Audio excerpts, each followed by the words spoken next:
Praise the Lord, praise the Lord. Yesu ప్రభు వారి పరిశుద్ధ నామంలో మీకు మా హృదయపూర్వకమైన వందనాలు తెలియపరుస్తున్నా. ప్రియులారా, ఈ ప్రశస్తమైన ఉదయకాల సమయంలో 119వ కీర్తన నుండి 27వ వచనం చదువుకుందాం. నీ ఉపదేశ మార్గమును నాకు బోధపరచుము, నీ ఆశ్చర్య కార్యములను నేను ధ్యానించెదను. Make me to understand the way of thy precepts, so shall I talk of thy wondrous works. దేవుడి వాక్యం మన వినికిడిలో దీవించునుగాక. ఆమేన్. ఈ ప్రశస్తమైన సమయంలో దేవుని బిడ్డలారా, ఈ వచనంలో దావీదు నీ ఉపదేశ మార్గం నాకు తెలియాలి అని వేడుకుంటున్నాడు. What is the way of God's teaching or God's precepts? Make me to understand. ఇదే భాగంలో, దాలెత్ భాగంలో 3 రకములైన మార్గాలు కనపడతాయి చూడండి. 27లో ఉపదేశ మార్గము, 30వ వచనంలో సత్య మార్గం, 32వ వచనంలో ఆజ్ఞల మార్గం. అలాగే బేత్ భాగంలోని 14వ వచనంలో శాసనముల మార్గం. ఏంటి? What is the way of command, what is the way of testimony, and what is the way of truth, and what is the way of teaching. దేవుని ఉపదేశానికి కూడా ఒక మార్గం ఉంటుందా? వాక్యం అర్థం చేసుకోవడం అంటే ఏదో మనకి భాష అర్థమైనంత సింపుల్గా అర్థం చేసుకోవడమే కదా. దానికి కూడా ఒక క్రమం ఉంటుందా, ఒక వే ఉంటుందా అని అంటే దేవుడు ఒక ఉపదేశ క్రమాన్ని నియమించాడు. A discipline for the teaching, and we should only know that way. ఆ ఉపదేశ క్రమాన్ని మనం తెలుసుకోవాలి, నేర్చుకోవాలి. 94వ కీర్తనలో ఒక మాట చూస్తాం. 94వ కీర్తన 12-14. యెహోవా నీవు శిక్షించువాడు, నీ ధర్మశాస్త్రమును బట్టి నీవు బోధించువాడు ధన్యుడు. There is a way to understand God's teaching.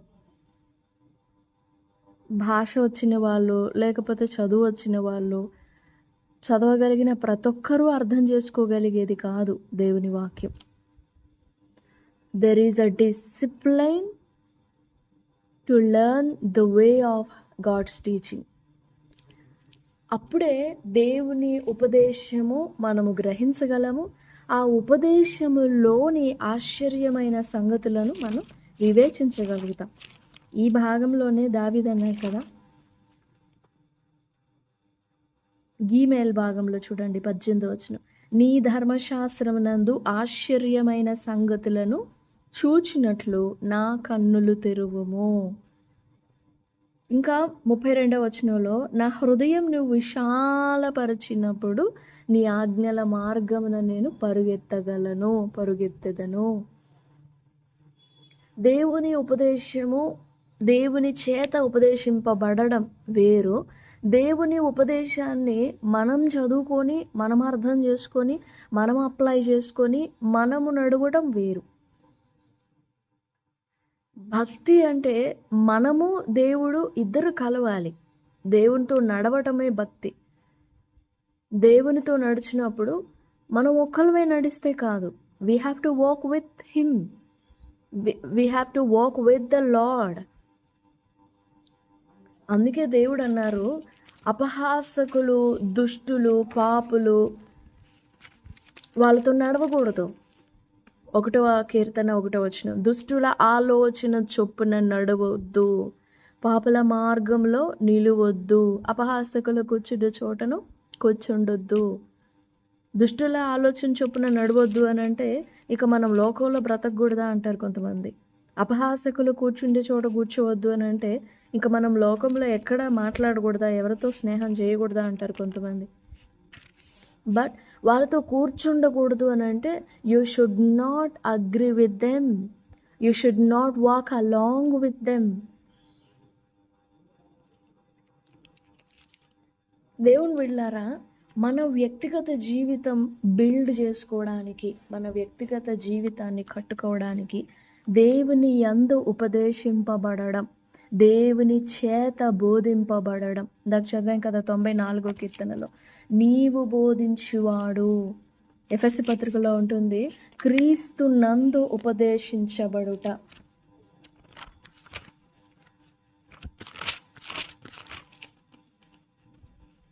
4వ అధ్యాయము 20-21 వచనం.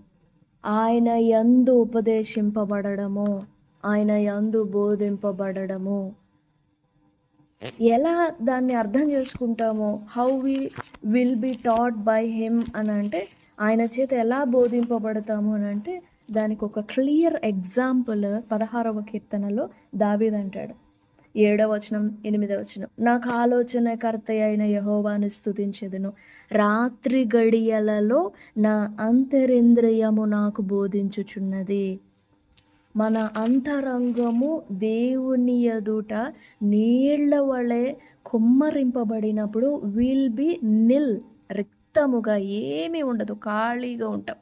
అప్పుడు మన అంతరంద్రియములో దేవుడు తన మాటని నింపుతాడు. హీల్ గివ్ అ థాట్, ఒక ఆలోచన పెడతాడు. 51వ కీర్తనలో అదే అడుగుతాడు దావీదు, నీవు అంతరంగంలో సత్యం కోరుచున్నావు. 6వ వచనం, 51వ కీర్తన 6వ వచనం, నీవు అంతరంగంలో సత్యం కోరుచున్నావు, ఆంతర్యమున నాకు జ్ఞానం తెలియజేయుదువు. ఆంతర్యంలో జ్ఞానం ఎలా కలుగుతుంది? 10వ వచనం, నా యందు శుద్ధ హృదయం కలుగజేయము, నా అంతరంగములో స్థిరమైన మనస్సును నూతనంగా పుట్టించుము. అంతరంగములో దేవుని మాట నింపబడడం, అంతరంగంలో దేవుని మాటను నింపుకొనడం, దేవుని ఆలోచన నింపుకొనడం. ప్రతి వ్యక్తితో దేవుడు మాట్లాడాలని ఎదురు చూస్తాడు, కానీ చాలా కొద్ది మంది మాత్రమే ఆ మెల్లని స్వరాన్ని, ఆ సున్నితమైన టెండర్ వాయిస్ని గ్రహించగలుగుతారు. మన హృదయంలో, మన అంతరంగంలో శరీరానుసారమైన, ఇదే దాలెత్ భాగం 1వ వచనంలో చదివాం కదా, నా ప్రాణం మంటిని హత్తుకుంటుంది అంటే, నా జీవితము, నా హృదయము, నా అంతరంగము శరీర సంబంధమైన క్రియలనే ఎక్కువగా డామినేట్ చేస్తుంది. The dominant role is of the flesh. శరీరానుసారమైన క్రియలు, శరీరానుసారమైన తలంపులు, శరీరానుసారమైన మనసు, ఇవే నాలో పైకి ఎగిసిపడుతున్నాయి. So please deliver me from this life. ఇవి ఆర్భాటంగా ఎగురుతూ ఉన్నంత వరకు, ఆర్భాటంగా డామినెంట్ రోల్లో ఉన్నంత వరకు, you can't hear the tender voice of the Lord. మెల్లని స్వరాన్ని గ్రహించలేము. We could not, గ్రహించలేము. యెహెజ్కేలు గ్రంథం 36వ అధ్యాయము 27వ వచనంలో ఒక చక్కని మాట చూస్తాం. నా ఆత్మను మీ యందుంచి నా కట్టడలను అనుసరించు వారిని గాను, నా విధులను గైకొను వారిని గాను మిమ్మును చేసేదను. దేవుని ఆత్మ నీలో నింపబడినప్పుడు, నువ్వు కడుగు వేయబడి, నువ్వు రక్తంగా శుద్ధిపరచబడినప్పుడు, the spirit of the lord would not leave you alone. ఒంటరిగా అనాథగా విడిచిపెట్టరు. He'll come to you. ఎందుకనంటే he is the creator and author of your life. దేవుని ఆత్మ నన్ను సృజించెను అని అంటాడు యోబు. ఇదే యెహెజ్కేలు గ్రంథంలో 2వ అధ్యాయం 2వ వచనం, ఆయన నాతో మాట్లాడినప్పుడు ఆత్మ నాలోనికి వచ్చి నన్ను నిలువబెట్టెను. రిక్తంగా we have to destroy the dominant role of the flesh, because we are not in that bondage. ఆ స్లేవరీలో లేము. There is no need to bind unto all those things of the flesh. శరీరానుసారమైన క్రియలకు లోబడి ఉండాల్సిన అవసరం లేదు. We can be free. That is our own faith. మన విశ్వాసం, విడుదల పొందాలనుకోవడం మన విశ్వాసం. He gives you that power. He is not the one who delivers you. He'll give you the power to come out of that slavery, to come out of that valley, to come out of that destruction, to come out of that mindset. మిమ్మల్ని మీరే సజీవులుగా ఎంచుకొనుడి అని ఉంటుంది రోమపత్రికలో. ఈ ప్రశస్తమైన సమయంలో దేవుని బిడ్డ, నువ్వు దేవుని యందు ఉపదేశింపబడాలి. దేవుని చేత బోధింపబడు వారందరూ సర్వోన్నతుని కుమారులు అని ఉంటుంది వాక్యంలో. దేవుని వాక్యము ఎవరి యొద్దకు వచ్చిన వారే దైవములు. ఈ ప్రశస్తమైన సమయంలో దేవుని బిడ్డ,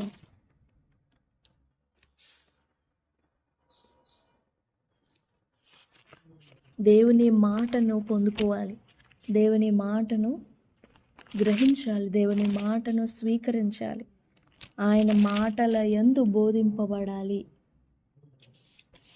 యోహాను సువార్త 10వ అధ్యాయం 35వ వచనం, లేఖనం నిరర్ధకము కానేరదు కదా, దేవుని వాక్యం ఎవరికి వచ్చేనో వారే దైవములని చెప్పిన ఎడల. 82వ కీర్తన 6వ వచనం, మీరు దైవములు, మీరందరూ సర్వోన్నతుని కుమారులు. ఆ అనుభవంలోనికి నీవు నేను రావాలి. ఆయన యందు ఉపదేశింపబడే భాగ్యము ఇవ్వబడిందండి. దేవుడే నీతో మాట్లాడతారు. అది ఎంత అద్భుతమైన కృప కదా. We don't have a mediator between God and us. Everyone who speaks of the word are just a messengers. They'll help you to know the word. They'll help you to draw you close to the Lord. నిన్ను దేవునికి సమీపంగా నడిపించడానికి, నీకు దేవుని మాట బోధించడానికి, వివరించడానికి, to help you to walk in that way. అంతే. But you are the one who have to walk with the Lord. నువ్వే దేవునితో నడవాలి, నువ్వే దేవునితో మాట్లాడాలి, నీతోనే దేవుడు మాట్లాడతాడు. ఈ ప్రశస్తమైన సమయంలో ప్రభు సన్నిధిలో నువ్వు వేడుకోవాలి, మనం వేడుకోవాలి. దేవా, నేను నీ వలన ఉపదేశింపబడాలి. ఆ ఉపదేశ క్రమం, ఉపదేశ మార్గం నేను దాన్ని నేర్చుకోవాలి. Once you start to know the way of God's word, how he speaks to you, then you won't lose it. ఎప్పటికీ పోదది, పోగొట్టుకోవు, మరిచిపోవు. దేవుడు విడిచిపెట్టాడు కూడా. ప్రభు సన్నిధిలో వేడుకుందాం. ప్రభువా, నన్ను దర్శించండి, నేను గ్రహించినట్లుగా నా హృదయం వెలిగించండి, నా మనోనేత్రాలు తెరవండి, నన్ను సిద్ధం చేయండి అని ప్రభు సన్నిధిలో వేడుకుందాం. ఆయన ఉపదేశ మార్గమును గురించిన ఆ ప్రత్యక్షత పొందుకొని ఉపదేశాన్ని పొందుదాం. దేవుడి మాటలు మన వినికిల్లో దీవించునుగాక. Amen, amen. Praise the Lord. God bless you all.